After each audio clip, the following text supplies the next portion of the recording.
Sky നോക്ക് guys, അടിപൊളിയായിട്ടില്ലേ? അപ്പോൾ ഇന്നുണ്ടല്ലോ ഞങ്ങൾ രാവിലെ തന്നെ റൂമിൽ നിന്ന് ഇറങ്ങി. കുറച്ച് പരിപാടികളൊക്കെ ആയിട്ട് ഇന്ന് കുറച്ച് ബിസി ഡേ ആണെന്ന് വേണേൽ പറയാം. എല്ലാം ഇതിനകത്ത് ഉൾപ്പെടുത്താൻ പറ്റുമെന്ന് അറിയില്ല, എന്നാലും ഞാൻ നോക്കാം. എന്നിട്ട് ഞങ്ങൾ ബസ്സിൽ കയറി. ബസ്സിലാണെങ്കിൽ ആളൊക്കെ കയറുന്നേ ഉണ്ടായിരുന്നുള്ളൂ, സീറ്റൊക്കെ കാലിയായിരുന്നു, കുറേ സീറ്റ് ഉണ്ടായിരുന്നു. പിന്നെ ഞങ്ങൾ നേരെ സ്ഥലത്തെത്തി. അവിടെ നിന്ന് ഒരു ചായ, ബ്രെഡ് പോക്ക്, ഒരു ഉഴുന്നുവടയൊക്കെ കഴിച്ച് പിന്നെ കഥയൊക്കെ പറഞ്ഞ് അവിടെ നിന്ന് ഇറങ്ങി. പിന്നെ കുറേ പരിപാടികളൊക്കെ ചെയ്യണ്ടായിരുന്നു, അതൊക്കെ ഞങ്ങൾ ഇതിൻ്റെ ഇടയ്ക്ക് ചെയ്തു. അത് കഴിഞ്ഞ് ഉച്ചയായപ്പോഴത്തേക്കും വിശന്ന് കഴിഞ്ഞപ്പോൾ ഞങ്ങളൊരു ബിരിയാണിയൊക്കെ മേടിച്ചു.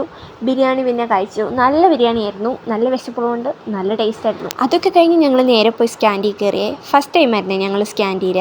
അവിടെ നിന്ന് ഓരോ ഫെറാരോയും ഓരോ ചോക്ലേറ്റിൻ്റെയും ഐസ്ക്രീമൊക്കെ മേടിച്ച് അവിടുന്ന് അതൊക്കെ കഴിച്ചിറങ്ങി.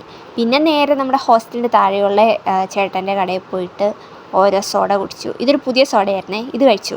പിന്നെ വൈകുന്നേരം 4, 4:30, 5 മണിയൊക്കെ ആയപ്പോഴത്തേക്കും ചായക്ക് കഴിക്കാൻ വേണ്ടി ഇതൊക്കെ മേടിച്ച് വെച്ചിട്ടുണ്ടായിരുന്നു, അതെല്ലാം കഴിച്ചു. ഈ ലിച്ചി പാനി എന്ന് പറയുന്ന എന്തോ സംഭവം ഉണ്ടായിരുന്നു, അത് ആദ്യമായിട്ട് ഞാൻ കഴിച്ചത്. പിന്നെ ഈ ബ്രൗണി ഉണ്ടായിരുന്നു, ഇതെല്ലാം മേടിച്ച് കഴിച്ചു. ബ്രൗണി എനിക്ക് അത്ര ഇഷ്ടമൊന്നുമല്ല, പിന്നെയും കഴിച്ചു. പിന്നെ കുറേ കഴിഞ്ഞപ്പോഴത്തേക്ക് അപ്പുറത്തെ റൂമിലൊരു കുട്ടി ഇത് കൊണ്ടു തന്നു. ഇത് കുറേ കാലം കൂടിയാണ് കഴിച്ചത്, അതും കഴിച്ചു.